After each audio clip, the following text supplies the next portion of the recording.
Not long after my sister and brother-in-law got married, he set out to assemble a grill. Now, if you ask him, the manufacturer simply forgot to send all the parts. But if you ask my sister, she's pretty sure he never actually looked at the instructions in the first place. What I do know is that grill did not go together the way he thought. After a lot of sweating and profound crisis of patience, that grill ended up thrown straight out into the yard, which honestly is, I guess, one way to handle an unclear assembly process. But if we're going to be honest, we've all done something similar. Some of us probably have a piece of furniture in our house right now that we hope guests don't take a close look at. You know that one. You claimed the box was maybe missing some parts too. But deep down, you know you skipped a bracket that didn't seem that necessary, and now the whole thing just leans a little bit, and it makes you a little nervous. But it looked close enough to the picture that you just kept going. And I think we do the exact same thing with the church. We recognize the individual parts. We know there should be preaching, worship, prayer, leadership, fellowship, and a sign up to serve somewhere. Because we've seen those pieces arranged the same way for most of our lives. We assume we know exactly how the whole thing is supposed to function. But familiarity is not the same thing as instruction. Something can look dangerously close to the picture while still being built on assumptions that were never part of the original blueprint. This season isn't about throwing the church into the yard. This isn't a deconstruction project, and it's not a cynical attack on pastors, traditions, buildings, or denominations. It's simply about slowing down long enough to open the manual, scripture, and ask a foundational question. Does what we believe about the church match what Jesus actually built? Before we talk about leadership structures, growth strategies, shepherding, conflict, or multiplication, we have to start at square one.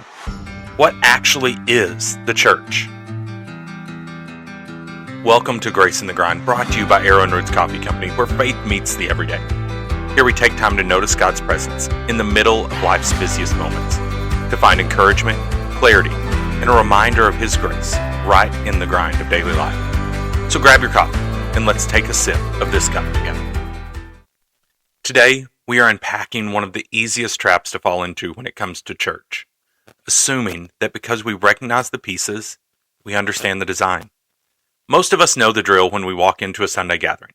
We expect music, a sermon, a few prayers, and some fellowship over mediocre coffee. Those things are familiar, and honestly, a lot of them are at least somewhat biblical.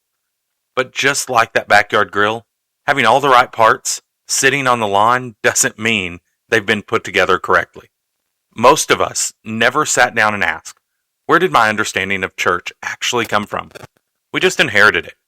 We understood it from the congregation we grew up in, the denomination that shaped us, the pastors we trusted, and traditions that were already in place long before we arrived. A lot of that inheritance is good, faithful, and beautiful, but most of us never stopped to examine it. We just assumed that because it was familiar, and because faithful people handed it to us, it must be the design Scripture gives us. But inherited does not automatically mean examined. Familiar does not automatically mean faithful, and functional does not always mean aligned. We use the word church to describe a lot of different things. We call the building the church. We call the Sunday gathering church. We call the organization and its programs church. And again, those things can help the church do what it's called to do. But none of them by itself is the church. Today, we're looking at Matthew 16, Acts 2, and 1 Peter 2. Together, they give us a picture of the church that is deeper than a building, broader than a weekly service, and far more personal than an organization. We aren't asking what kind of church we prefer today. We're asking what Christ actually established. Because if we don't get the definition right, we can spend years tightening bolts on something that was never put together according to the instructions. If we want to know what the church is, we have to start with the one who built it. In Matthew 16, Jesus asks his disciples a question. Who do people say the Son of Man is? They give him the popular answers, John the Baptist, Elijah, Jeremiah, or one of the prophets. But then Jesus turns the question directly towards them. But who do you say that I am? Peter, being the one that's going to jump in quick, says, You are the Christ, the Son of the living God. And Jesus responds, On this rock I will build my church, and the gates of hell shall not prevail against it. Just slow down and listen to the wording. I will build my church. Jesus isn't speaking like a consultant offering suggestions. He speaks as the owner. It is his church. He is the builder. He is the one with the authority to define what it is and what it's for. That means we cannot begin with what's most popular, what seems most effective, or what feels most comfortable to us. Those questions may have a place somewhere, but they do not come first. The first question is, what kind of church is Jesus building? We don't get to manufacture it. We receive it as something he's already defined. And Jesus is not merely maintaining an institution, he's building a people. The Greek word here that we call church is ekklesia, meaning an assembly or congregation. That does not make Sunday gatherings optional or unimportant. The church gathers because it is a community of people. But the gathering is not the whole definition either. The church exists before you pull into the parking lot on a Sunday morning, and it keeps existing long after the benediction is spoken and the lights are turned off. It's the people of Christ living under the lordship of Christ. We see this play out vividly in Acts chapter 2. After Peter preaches at Pentecost, the text says about 3,000 people were added to their number in a single day. That is a spectacular growth statistic. But Luke doesn't just give us the number and move on. He shows us what that 3,000 people actually did. They devoted themselves to the apostles' teaching and the fellowship, to the breaking of bread and prayers. Acts 2 is not a command to reproduce every detail of first century Jerusalem, but it does reveal the kind of devotion, shared life the gospel produced. Pay attention to the word devoted. They didn't casually sample these things when their schedules allowed. They built their lives around them. They shared life. They ate meals in each other's homes. They prayed together. They met practical needs. They worshiped. This was not, see you next Sunday, and hopefully everything goes well until then. Their lives had started overlapping. They weren't just a crowd of individuals who happened to attend the same weekend event. They were a family. Their faith was personal, but it was never private. Sometimes we want to walk in, receive something helpful, and leave without anybody knowing enough about us to ask the difficult questions. And look, preaching does matter. Singing matters and prayer matters. Gathering is a big deal. But Acts 2 describes a shared life shaped by the gospel. They weren't just receiving something from the gathering. They were carrying responsibility for one another. Peter brings this home with a striking picture in 1 Peter 2. He calls Jesus the living stone, rejected by the world, but precious to God. Then he turns to believers and says, You yourselves, like living stones, are being built up as a spiritual house. Think about that image. Peter's picture does not leave us as individual rocks scattered around the property. Christ is fitting us together. A stone by itself may be useful. It may even be beautiful, but it's not a house. A house only takes shape when the stones are joined together according to the builder's design. That means Christian life was never intended to be lived in permanent isolation. Now, there are seasons where connection is difficult. Hurt can make it hard. Illness can make it tough. Distance, grief, limited options, or a season of recovery can make it hard to be joined together. But Scripture does not allow for chosen disconnection as the normal pattern of Christian life. If Christ is the cornerstone, then every living stone is positioned in relation to Him. And if you are joined to Christ, you are also joined to His people. The New Testament uses words like body, household, flock, and family. It keeps pointing us back to the same truth. We belong to Christ. And because we belong to Christ, we belong to one another.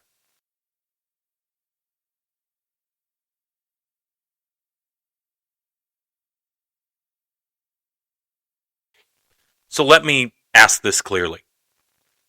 When you read those passages, does that sound like the way we actually experience church? Not asking if it's familiar because you've heard those verses before, but is it familiar because it describes the culture your local body has? Are we sharing life together or only sitting in adjacent chairs? If someone began to drift or they're hurting, would the body notice and move towards them? If the New Testament picture feels foreign, the answer isn't to become cynical or start throwing rocks at your local church. It is an invitation to examine our own hearts and ask where our expectations and habits need to be brought back into alignment with Scripture. One of the easiest places to spot this misalignment is right in our own vocabulary. We ask things like, "Are you going to church today? What time does church start? I've missed church this weekend." I say all those things. I am not suggesting we start correcting one another in the parking lot every time somebody says they are going to church. We all know what we mean. We mean the gathering. But the words we default to can reveal what we instinctively picture.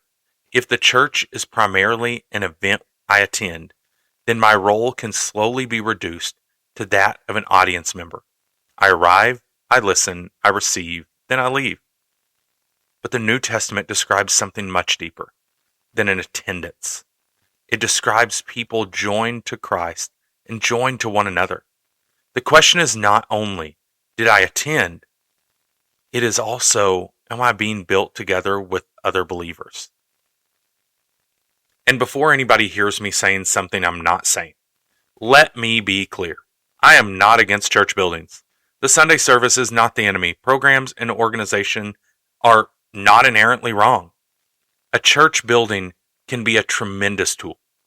It gives us a place to gather, teach children, feed people, care for those who are hurting, and walk with one another through weddings, funerals, and ordinary life. Organization helps us steward resources well.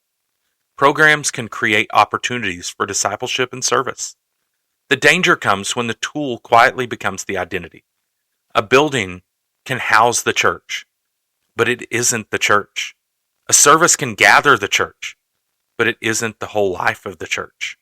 A program can help people grow, but it can never replace real, messy relationships. It's incredibly easy for this kind of conversation to turn into a bitter, hypocritical rant. We can start talking as if the church has completely failed for 2,000 years and we are the first generation wise enough to notice. And honestly, there is some arrogance in that. As though generations of faithful believers missed everything and we finally arrived to straighten them out. God has been profoundly faithful to His people through deeply flawed, imperfect congregations for generations. Most of us heard the gospel inside a traditional church building. We learned Bible stories in Sunday school rooms with flannel graph. We were loved, prayed for, and sustained by older saints whose names may never be known outside of their small towns. I am profoundly grateful for the churches and the pastor that shaped me, and the ones that didn't do everything perfectly even. Grace allows us to be grateful and honest at the same time. We can honor what was faithful without pretending it was flawless. We can say God deeply used that environment while still allowing Scripture to realign our current practices. Christ hasn't given up on His bride. He is still building, refining, and restoring her. The hope of the church does not rest on our ability to engineer the perfect model. It rests entirely on the promise of the one who said, "I will build my church." So here's what I want to invite you to this week. Read Acts 2 and 1 Peter 2, but do not read them with your pastor's face in mind. Do not read them to build a case against your church. Do not read them as a checklist for everything somebody else should fix. Ask, Lord, where am I in this picture? Am I making myself available to be known? Am I allowing other believers to encourage me, challenge me, and correct me? Am I sharing life with people? Do I know what the people around me are carrying? Am I using what God has given me to strengthen the body? The church is not them. If you belong to Jesus, the church is us. And that means this conversation has to begin with what Christ may be asking of me. For some listeners, church brings up beautiful memories. For others, it brings up real wounds. Being overlooked, unsupported, controlled, or hurt by people who represented Christ poorly.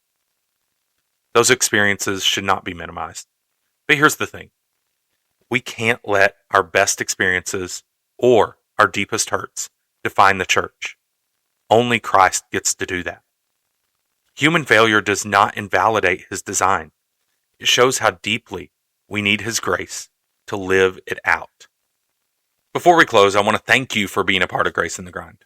If these conversations are helping you think more carefully about Scripture and live your faith more intentionally, one of the simplest ways to support the podcast is by grabbing a bag of coffee from Aaron Roots Coffee Company. You get genuinely good coffee, and it helps us keep making episodes like this one. You can find Aaron Roots through the link in the show notes. No pressure, no guilt, just good coffee helping support honest conversations about following Jesus in everyday life. That backyard grill ended up abandoned in the yard because the pieces didn't fit. Whether that was actually due to missing parts from the factory or because the instruction manual was treated like an optional suggestion, I don't know. And look, I'm not throwing stones. I have plenty of questionably assembled pieces of furniture in my own home that wouldn't pass a serious inspection. But the metaphor sticks. When things aren't coming together, jamming the pieces harder out of frustration never works. And convincing yourself those leftover parts weren't important does not make the structure any more stable. Sometimes you have to stop, step back, open the manual, look at the design, and have the humility to realign what you've built. That's what we're doing this season. We're not throwing the whole thing into the yard. We are stopping long enough to look at the instructions again and be honest about anything we may have assembled around our assumptions instead of Christ's design. Jesus is still building his church, and if you belong to him, you are part of what he's building. Thank you for joining me for this first cup of Pot 3. Over the coming cups, we're going to keep examining the identity, leadership, life, mission, growth, and multiplication of the church through the lens of Scripture. If this episode challenged or encouraged you, share it with someone who is willing to have honest and gracious conversations about what the church is meant to be. You can also follow Grace in the Grind on your preferred podcast platform so you don't miss the next cup. Until next time, keep the coffee strong and your faith stronger. And remember, there's grace in the grind.